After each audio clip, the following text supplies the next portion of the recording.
அனைவருக்கும் வணக்கம். நேராக டாபிக் போயிடலாம். இப்போ நம்ம பார்த்துட்டு இருக்க டாபிக் பார்த்தீங்கன்னா, இந்த காலாண்டில் அதாவது 1/4/2026 30/6/2026 வரை இந்த காலாண்டில் உள்நாட்டு முதலீட்டாளர்கள், அதாவது டிஐஸ்ன்னு சொல்லுவாங்க, அவங்க வாங்கிய பங்குகளை பார்ப்போம். அதற்கு முன்னாடி பார்த்தீங்கன்னா, நான் ஒரு செபி ரிஜிஸ்டர்ட் அட்வைசர் கிடையாது.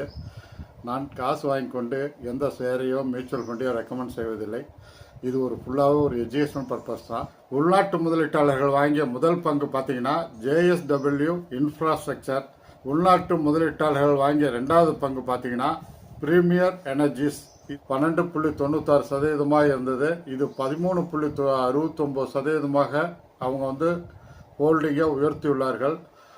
உள்நாட்டு முதலீட்டாளர்கள் மூன்றாவது வாங்கிய பங்கு பார்த்தீங்கன்னா ஸ்டெர்லைட் டெக்னாலஜி. ஜூன் 2026 குவார்டரில் பார்த்தீங்கன்னா டிஐனுடைய ஹோல்டிங் பழைய ஹோல்டிங் 10.87% இருந்தது. 11.43% உயர்த்தியுள்ளார்கள். உள்நாட்டு முதலீட்டாளர்கள் நான்காவது வாங்கிய பங்கு பார்த்தீங்கன்னா சீமன்ஸ் அண்ட் எனர்ஜி இன்ஃப்ராஸ்ட்ரக்சர் போன்ற தொழில்களை செய்து லாபத்தை ஈட்டி வருகிறது.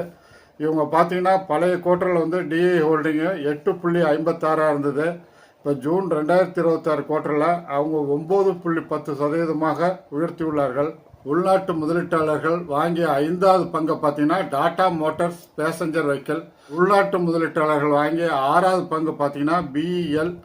இதை பாரத் எலக்ட்ரானிக்ஸ் லிமிடெட் என்று கூறுவார்கள். உள்நாட்டு முதலீட்டாளர்கள் வாங்கிய ஏழாவது பங்கு பார்த்தீங்கன்னா HDFC பேங்க். இந்த உள்நாட்டு முதலீட்டாளர்கள் வாங்கிய எட்டாவது பங்கு பார்த்தீங்கன்னா டாடா பேட்டன் இந்தியா லிமிடெட். உள்நாட்டு முதலீட்டாளர்கள் வாங்கிய 9வது பங்கு பார்த்தீங்கன்னா ஜென் டெக்னாலஜி. உள்நாட்டு முதலீட்டாளர்கள் வாங்கிய 10வது பங்கு பார்த்தீங்கன்னா பேங்க் ஆஃப் மகாராஷ்டிரா. இந்த பேங்க் பேங்கிங் சர்வீஸை செய்து லாபத்தை ஈட்டி வருவது உங்களுக்கே தெரியும்.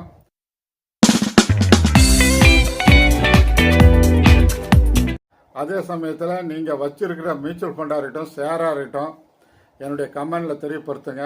அது நல்ல ஒரு ஃபண்டமெண்டலான ஷேரா, நல்ல மியூச்சுவல் ஃபண்டா என ஆய்வு செய்து உடனே உங்களுக்கு ரிப்ளை செய்கிறேன். அதே சமயத்தில் இது பிடிச்சிருந்தா லைக் பண்ணுங்கள், சப்ஸ்கிரைப் பண்ணுங்கள், ஃப்ரெண்ட்ஸ் அண்ட் ரிலேட்டிவ்க்கு ஷேர் பண்ணுங்கள்.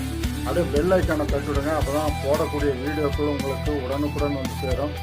அப்படியே அந்த ஹைப்புங்கிற பட்டனை அழுத்தி விட்டிங்கன்னா இந்த வீடியோனுடைய வியூஸ் அதிகரிக்கும்.